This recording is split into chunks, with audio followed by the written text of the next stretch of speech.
Shalom.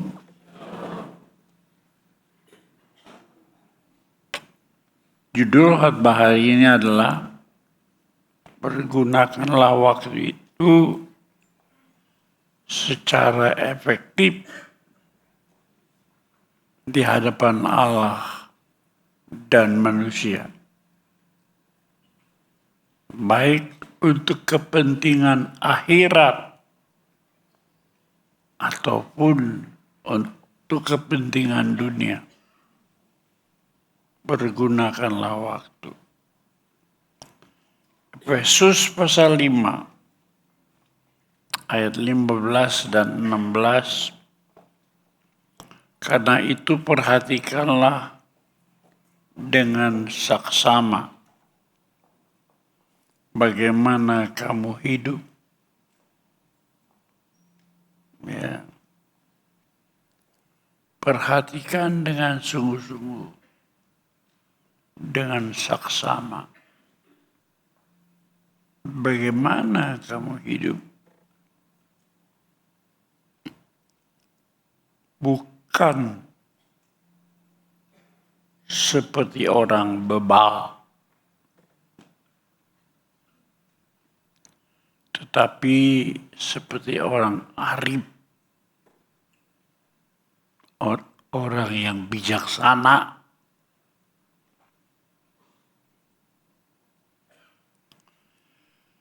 Sebab waktu ini adalah waktu yang jahat.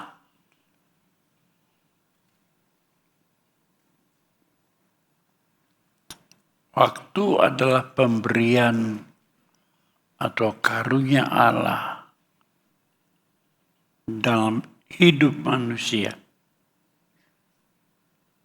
Setiap waktu kita hidup dan bernapas, itu anugerah Allah.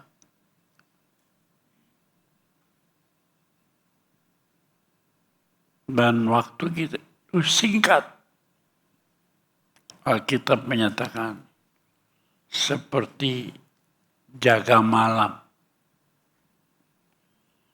Semalam saja pagi datang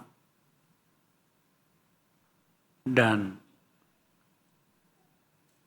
lenyap. Singkat. Kita pun tidak tahu berapa lama lagi kita hidup di dunia. Apalagi saya yang sudah berusia hampir 90 tahun.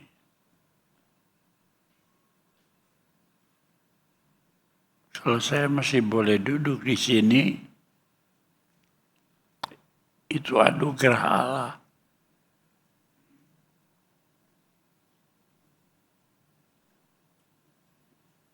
Karena itu penting untuk kita menggunakan waktu secara saksama sesuai dengan kehendak Dia, bukan kehendak kita. Saya punya teman namanya Yusuf Roni. Kalau ke Tasik, saya suka ajak makan, minum di kopi lau. Kesukaannya lah pisang goreng. Sama seperti saya. Nggak usah mahal-mahal.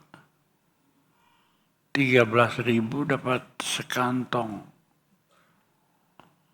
Saya suka itu. Kalau sore pukul 3, pukul 4, saya makan, suka gitu. Tiba-tiba aja dia meninggal dunia. Singkat waktu. Itulah hidup. Dalam Mazmur 90 ayat 12. Ajarlah kami menghitung hari-hari kami sedemikian sehingga kami beroleh hati yang bijaksana. Bagaimana kita menggunakan waktu dalam hidup kita ini? Supaya kita dinilai Tuhan menggunakan detik demi detik, menit demi menit, menggunakan waktu yang Tuhan beri dalam hidup kita dengan hati yang bijak. Ya. Nah, kemudian hindari pemborosan waktu yang sia-sia. Hindari pemborosan waktu yang sia-sia. Di zaman ini banyak sekali hal-hal yang bisa membuang waktu dalam hidup manusia dengan sia-sia. Misalnya penggunaan waktu dalam hidup kita yang Tuhan maksudkan supaya kita punya waktu yang akrab hidup dengan Tuhan. Karena tiba-tiba saja kita dipanggil Tuhan. Tapi kalau kita lihat dalam hidup ini sekarang banyak orang mengabaikan waktu dengan sia-sia. Misalnya zaman sekarang penggunaan internet, gadget, HP, telepon. Siang malam rasanya kita tidak bisa pisah. Padahal hal itu menjauhkan diri kita daripada hidup dekat dengan Tuhan. Apalagi dalam internet itu banyak sekali. Gadget itu banyak sekali dosa. Mata kita siang malam melihat hal-hal percabulan, persundalan. Cenderung dosa. Atau bagaimana? Di Sukabumi saya lihat ada satu anak umur 6 tahun. Nggak bisa pisah sama HP-nya. HP-nya diikat di sini lah, pakai tali. Kalau dipisahin ngamuk. Dalam hati saya, oh Tuhan, ampunilah kami. Sebab saya tahu nasib yang buruk. Hidup yang akan datang yang rusak. Bergantung dari penggunaan waktu yang sia-sia.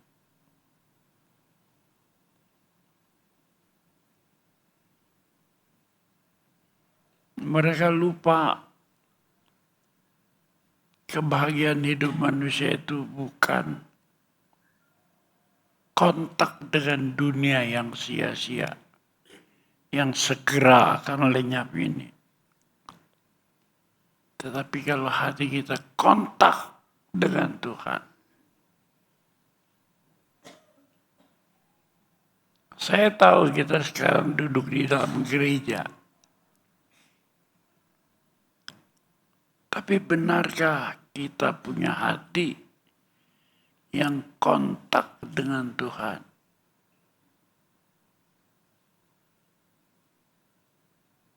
Atau sekarang kontak dengan pasar, dengan dagangan kita, dengan tempat jualan kita, atau apa saja.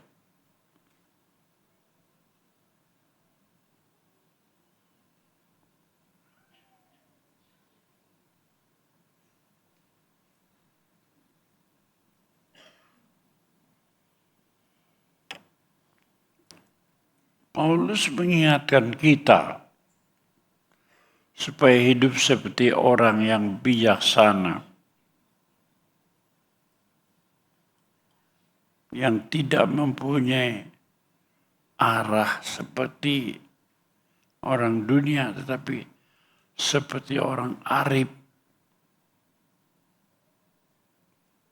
orang bijaksana. Karena itu perhatikan dengan saksama bagaimana kamu hidup. Jangan seperti orang bebal. Bebal itu tahu akan kebenaran, tapi tidak peduli. Karena mata rohaninya buta. Ditutupi dengan keinginan dunia, dengan hawa nafsu, pikirannya penuh. Lupa bahwa waktu itu singkat dan sebentar lagi dia akan diangkat pergi.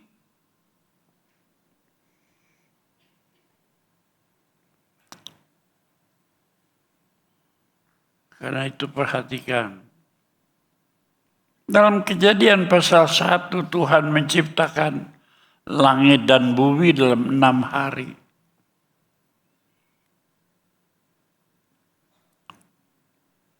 Maka pada hari yang ke-7 Tuhan beristirahat.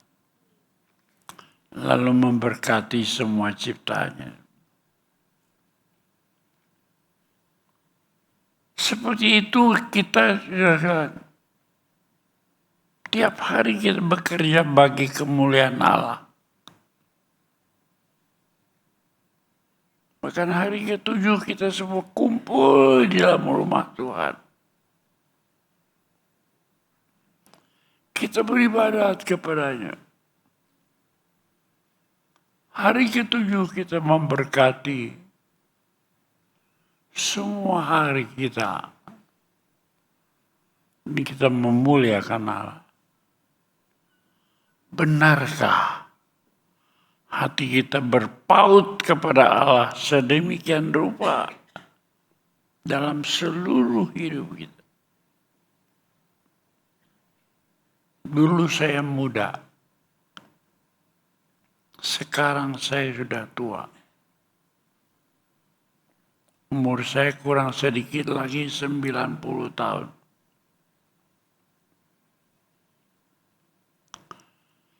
Saya sadar betul hari-hari saya singkat.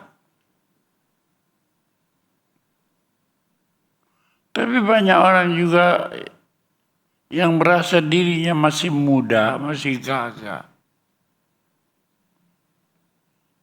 Rasa hidup saya masih panjang. Tapi siapa tahu firman Tuhan, pergunakanlah waktu dengan bijak. Sebab hari-hari ini adalah hari yang jahat.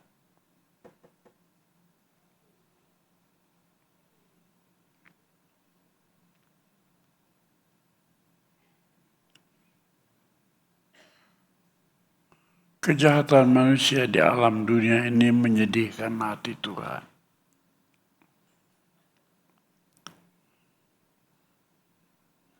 Itu tertulis dalam Kejadian pasal yang ke-6.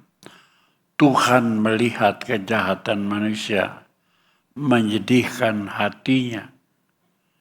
Sehingga Allah bermaksud melenyapkan manusia seluruhnya. Kecuali Nuh sekeluarga yang dipilihnya agar selamat dari air banjir bah, serta beberapa hewan, sepasang demi sepasang hewan yang dirancangkan Tuhan itu masuk ke dalam bahtera Nuh untuk hidup setelah air bah. Hidup dalam dunia yang dibaharui setelah hidup manusia dibaharui.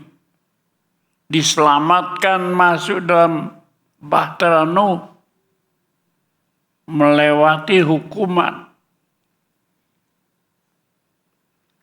Begitu juga Tuhan bermaksud sebentar kita ini melewati dunia ini, lalu kita diselamatkan Tuhan, masuk dalam dunia yang baru.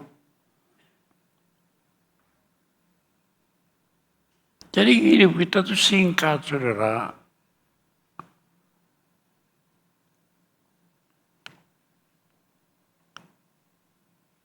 Itu sebabnya saudara tuh bahtera Nuh yang besar itu.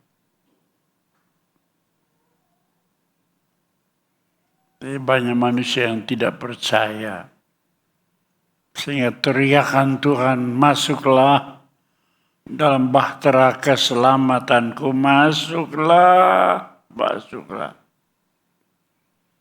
Mereka semua menganggap enteng panggilan Tuhan dan tidak mempersiapkan hatinya, hidupnya di dalam kehendak Allah. Di dalam 1 Petrus pasal yang ke-5 ditulis Tuhan itu membenci orang yang tinggi hati tapi menaruh belas kasihan kepada orang yang takut akan Allah, yang hidup sederhana. Menaruh belas kasihan kepada orang yang takut akan Allah. Saya baca terjemahan bahasa Inggris, saya baca terjemahan lain. Tuhan tuh benci sama orang yang sombong. Sama orang yang masa bodoh terhadap maksud Allah yang kekal.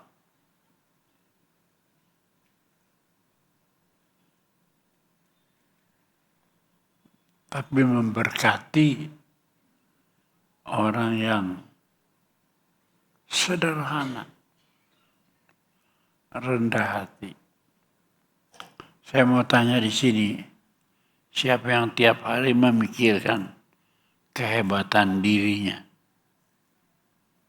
kecantikan dirinya, make up, supaya kelihatannya hebat. Pemuda yang berdandan kasep, pemudi yang berdandan cantik jelita,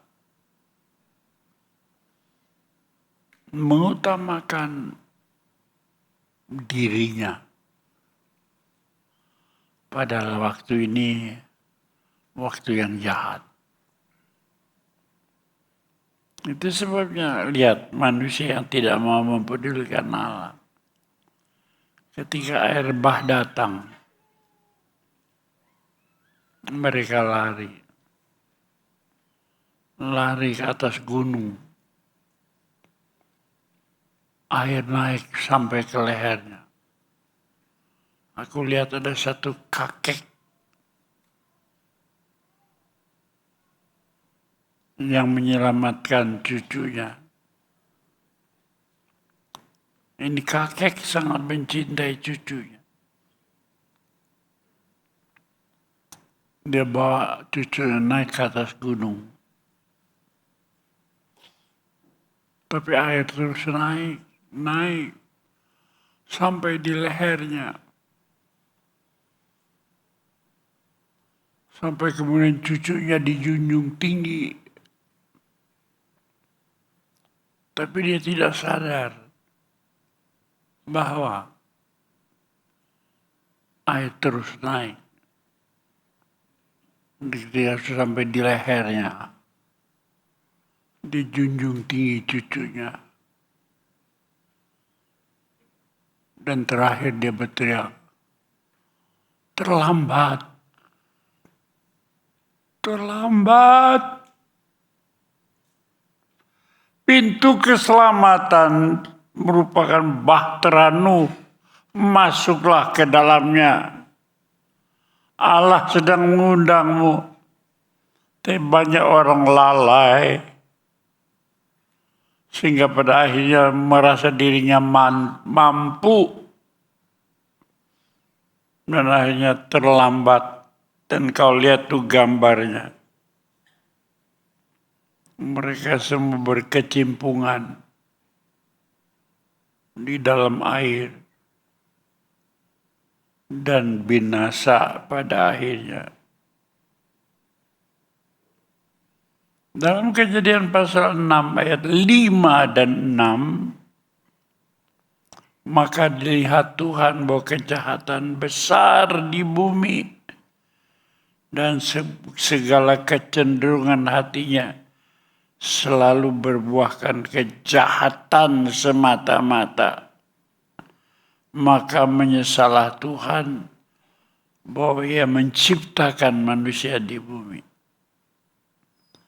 Pernahkah saudara menyadari mata Tuhan sudah melihat? Ada sebuah nyanyian yang diambil dari kitab Nabi Yesaya.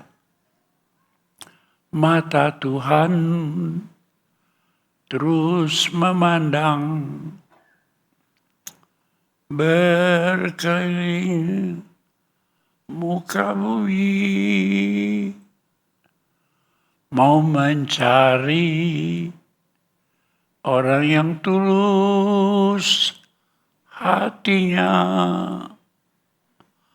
mau memberikan kuat dan gagah dari Tuhan. Jadi Tuhan sudah mencari orang yang tulus hatinya untuk beribadat kepadanya. Yang hidupnya itu menyandarkan semuanya ke dalam tangan Allah. Bukan hidup merasa mampu berdagang, berbuat dengan kemampuan diri sendiri. Berapa banyak orang yang hidupnya itu rasanya hanya bisa hidup kalau bisa usaha sendiri, daya sendiri. Saya beberapa kali melihat ada seorang wanita yang kalau berbakti suka menjerit. Banyak orang berpikir menjerit itu rohani ya. Padahal dia itu stres, putus asa, tak berdaya. Seringkali kalau ke gereja, putus asa, menjerit. Kenapa hidupnya berpusat kepada diri sendiri dan dia menjadi stres. Siapa yang berpusat kepada diri sendiri stres? Karena usahanya tidak maju, sial. Karena dagangnya selalu rugi. Karena tekanan hidup dalam keluarga. Karena tidak ada kasih suami istri. Yang namanya jadi berkat Tuhan itu bukan cuma cukup makan atau limpah makan atau maju ekonominya. Tapi bagaimana hubungan ayah, ibu, anak-anak? Adakah dalam kasih sayang? Kami sekeluarga, ya, saya, Rubin, mantu Lena, cucu-cucu saya, Jessica, Jovita, Joy, Christian, mantu yang lain, selalu mencatat hari ulang tahun semua anggota keluarga. Maksudnya supaya kita bisa mengingat, mendoakan seluruh keluarga. Kami bawa dan junjung di hadapan Tuhan. Sebuah kebahagiaan hidup itu bukan cuma nilai materi, tapi keakraban. Dalam minggu ini, saya sudah mencatat tanggal 21 besok, Rubin Lena berulang tahun pernikahan. Tanggal 25 hari ulang tahun Benaya, buyut saya yang pertama. Kami akan datang ke Bandung. Ulang tahun Rubin akan datang ke Tasik. Kita akan makan bersama, berdoa bersama. Sebab kebahagiaan itu bukan cuma makan minum banyak uang. Bukan.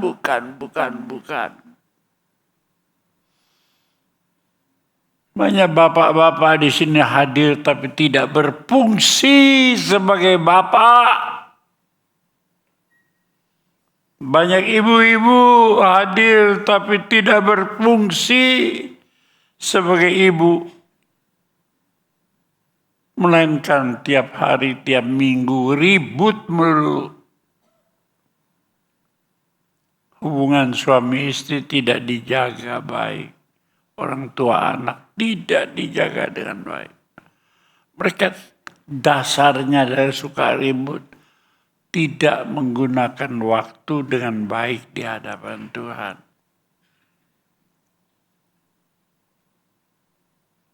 Itu sebabnya Tuhan melihat kejahatan manusia.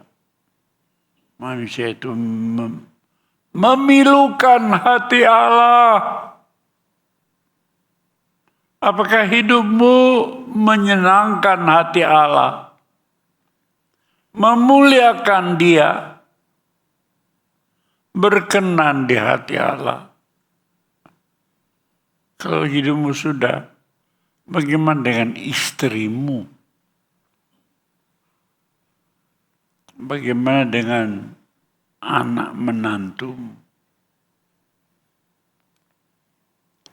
Saudara, mari kita lihat bahwa manusia menggunakan waktunya dengan gegabah, dengan sembarangan, sehingga mengundang murka Allah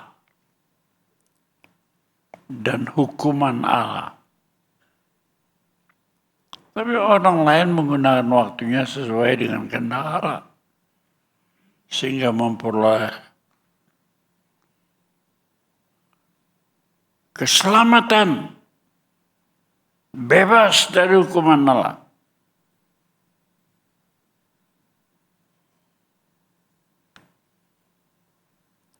Itu sebabnya Tuhan bilang,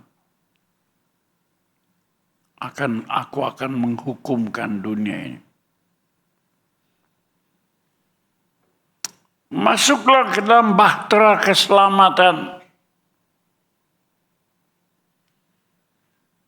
Tiap hari kita berkumpul di sini seperti undangan Allah. Supaya kita semua masuk dalam bahtera keselamatan. Bukan masuk gereja. Banyak orang masuk dalam gereja. Tapi masuk dalam bahtera keselamatan. Adakah mereka itu berkenan kepada Allah? Tuhan berkata, aku kudus. Hendaklah kamu kudus. Surga itu kudus.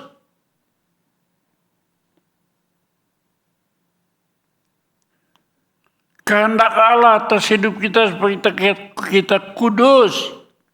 Bukan kita masuk gereja. Oke lah. Kadang-kadang kita lemah. Kita sandung. Tapi kesempatan itu jangan dilupakan. Gunakan waktumu untuk segera berbalik kepada Allah.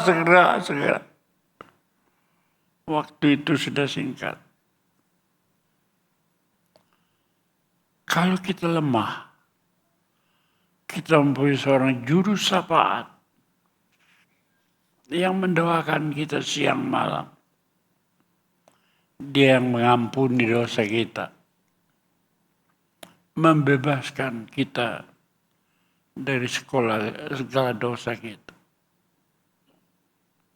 Barang siapa yang percaya bukan hidup beragama, tapi hidup beriman. Dia tidak binasa, melainkan beroleh hidup kekal. Dia berhak pulang ke rumah Bapa. Makanya kita orang percaya itu bilang, Tuhan aku ini hambamu. Hamba tidak berhak masuk ke kamar tuannya. Tapi anak itu berhak kapan saja. Sebab dia statusnya anak. Orang siapa yang percayakan dia akan memperoleh status anak. Anak itu bisa hak masuk ke dalam rumah Bapa. Aduh, luar biasa. Sehingga kita berkata, Abba, ya Bapa. Bapa berkata, aku menyediakan tempat bagimu. Kalau aku sudah menyediakan tempat bagimu, aku akan kembali menjemput kamu. Supaya di mana aku ada, di situ pun aku ada, kamu ada. Tuhan bilang di dalam rumah Bapakku ada banyak tempat. Kalau bukan demikian, aku akan menceritakan kepadamu. Nah, Kejadian 13 itu ada perpisahan antara Abraham dan keponakannya. Tadi berjalan bersama-sama Abraham, Lut. Tapi kemudian pertikai karena mereka itu semua penggembala kambing domba, penggembala ternak. Lapangan penggembalaan tidak cukup. Sehingga boleh pilih. Maka Lut melayangkan pandangannya ke lembah Sungai Yordan.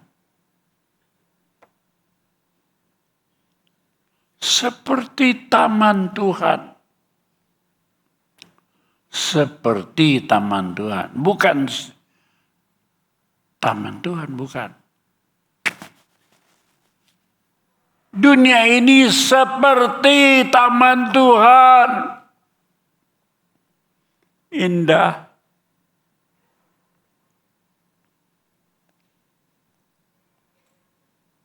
Dilayangkan pandangannya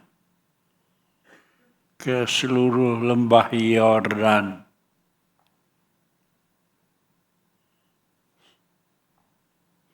Seperti taman Tuhan. Tapi kemudian hal yang seperti taman Tuhan itulah diturunkan api dari langit. Ya, sebab itulah daerah Sodom dan Gomora. Tahu Sodom, tempat manusia melakukan perzinahan, persundalan, penipuan, perbuatan dosa yang sangat memuakkan hati Allah. Pilihan Lut adalah pilihan duniawi. Jauh daripada kehendak Allah. Sedangkan Abraham itu hidup menggunakan waktu seperti kehendak Allah. Bukan kebetulan nama saya Abraham Rusli. Abraham Julius Ishak Abraham. Bukan disetel, bukan. Oleh karena papa saya itu namanya Abraham Rusli. Saya Lee. Lah saya anaknya Julius Ishak Abraham. Tapi saya bangga bernama Abraham. Sebab kita menulis pilihan Abraham itu. Pilihan yang sesuai dengan kehendak Tuhan. Hari ini saya menangis. Bukan karena sedih. Enggak.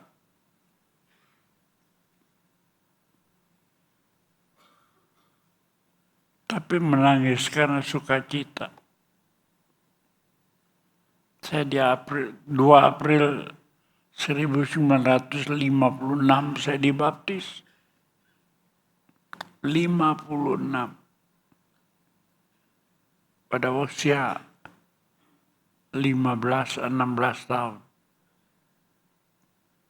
6 bulan kemudian saya penuh Roh Kudus.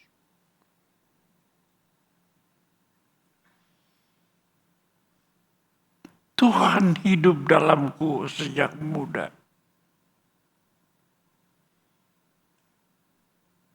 Sekarang aku sudah tua.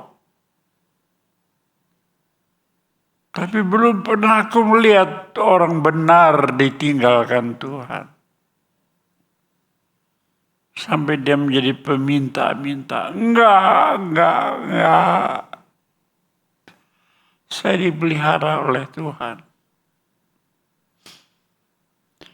Saya tahu umur saya tidak panjang lagi. Tapi saya tidak takut.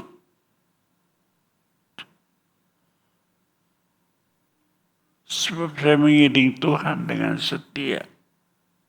Sejak muda sampai hari ini.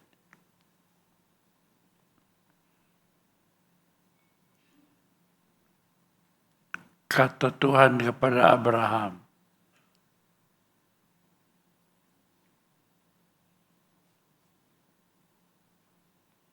pergilah dari negerimu, dari sanak saudaramu, dari rumah bapamu.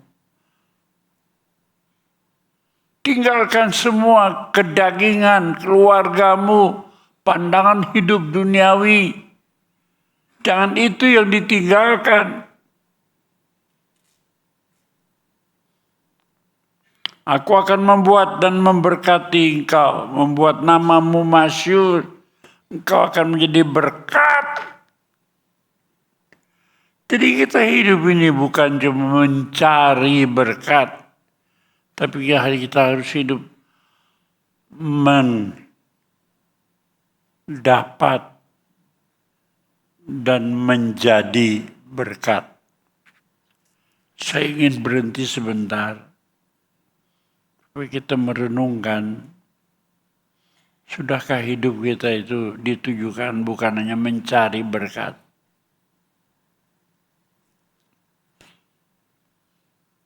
tapi hidup kita itu menjadi berkat.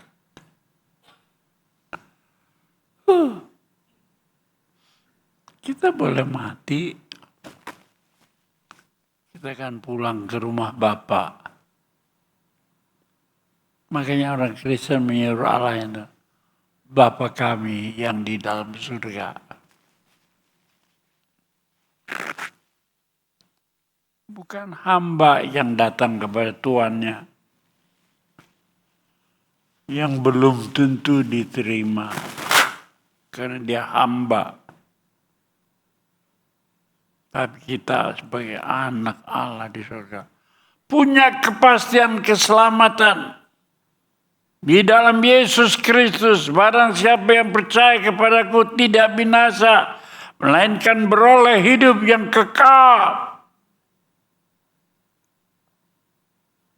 Benarkah saudara punya percaya dan akrab hidup dengan Dia? Atau masih pusing dengan kehebatan, kemasyhuran dunia, kesombongan dunia? Siapa yang hidup di dunia masih ingin jadi nomor satu? Hidup kita di atas muka bumi. Ingin lebih dari orang lain.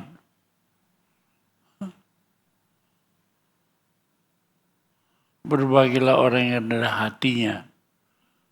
Kubaca terjemahan Inggris dan lainnya, yaitu orang yang mau hidup sederhana di muka bumi, tapi kaya di dalam Allah. Kulihat di sini ada orang yang kaya tapi mau sederhana. Saya berterima kasih ada beberapa orang yang hidupnya dekat dengan Tuhan, menjadi penopang di dalam gereja ini. Tapi saya sedih juga dengan orang-orang yang merasa hidupnya hamba Tuhan, tapi pikirannya tidak sederhana. Bukan memberi keuntungan bagi kerajaan surga, tapi banyak menarik keuntungan bagi dirinya, bagi keluarganya. Dunia kita terbagi dua. Memilih seperti keinginan duniawi atau seperti keinginan Tuhan. Ingat, yang memilih seperti keinginan duniawi, akhirnya Tuhan menurunkan api atas Sodom dan Gomora. Bahkan tatkala Tuhan menyelamatkan mereka supaya keluar dari Sodom, istri Lut menoleh ke belakang dan jadi tiang garam. Kenapa? Hatinya itu terikat kepada dunia, noleh ke belakang. Siapa di sini Kristen tapi hatinya terus menoleh ke belakang, kau akan jadi tiang garam. Kalau garam itu masih berfungsi bagus, tapi kalau tidak berfungsi, kamu garam dunia, terang dunia, tapi kalau tidak lagi, dengan apakah garam itu gunanya apa? Diinjak-injak orang. Demikian juga di hadapan Tuhan. Ya. Tuhan berkata, aku kudus, hendaklah kamu kudus. Jadi manusia yang hidup dalam jalan Allah, itu menjadi anak Allah. Tapi dia akan masuk dalam kerajaan Bapa yang kekal. Sebab hidupnya berjalan menurut kehendak Tuhan. Inilah panggilan hidup kita, saudara sekalian. Kita melepaskan terikatan kepada dunia ini. Ya, tetapi Allah ingin memberkati hidup kita secara limpah. Bahkan hidup berdasarkan panggilan iman kita. Kita akrab akan masuk di rumah Bapa yang kekal.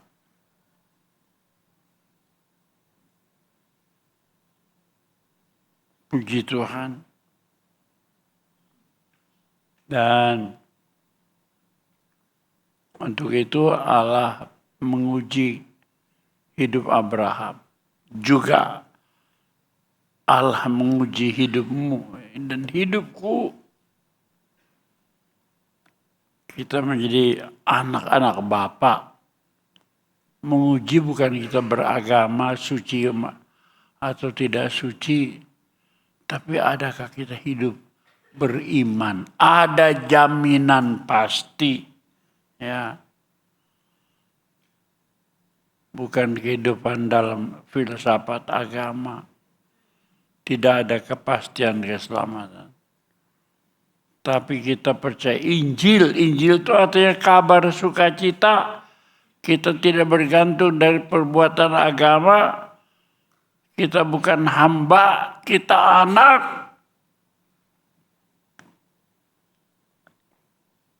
Kita anak. Siapa yang percaya kepadanya tidak binasa, melainkan beroleh hidup yang kekal. Ya.